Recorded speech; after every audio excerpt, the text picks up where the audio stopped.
बुलढाणा जिल्ह्यातील जळगाव जामोदमध्ये आदिवासी आणि दुर्गम भागातील उमापूर इथं जागतिक आदिवासी दिन मोठ्या उत्साहात आणि एकोपाच्या वातावरणात साजरा करण्यात आला। या कार्यक्रमाला नागरिक, विद्यार्थी, ग्रामस्थ आणि आदिवासी समाज बांधवांची उत्स्फूर्तपणे उपस्थिती होती। आदिवासी समाजाची संस्कृती, परंपरा, हक्क आणि सामाजिक एकता याबाबत जनजागृती करण्याच्या उद्देशानं हा दिवस उत्साहात साजरा करण्यात आला। या कार्यक्रमाला जिल्हाध्यक्ष नारी शक्ती संघटना संगीता बारेला, अखिल भारतीय एकता परिषदेचे श्रीकृष्ण राठोड, संजय सिंग राणा, कदीर तायडे, रेहान केदार, अनिल सस्ते, केंद्रप्रमुख महादेव कुवारे सर, प्रशासक सुलभा वाघमारे, अजय सस्ते तसंच सहकार्य सस्ते पटेल यांची प्रमुख उपस्थिती होती।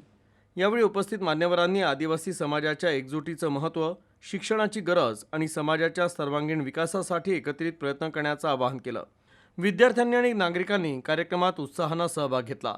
जागतिक आदिवासी दिनाच्या निमित्तानं उमापूरमध्ये आदिवासी बांधवांनी एकत्र येत आपली संस्कृती, परंपरा आणि सामाजिक एकतेचा संदेश दिला।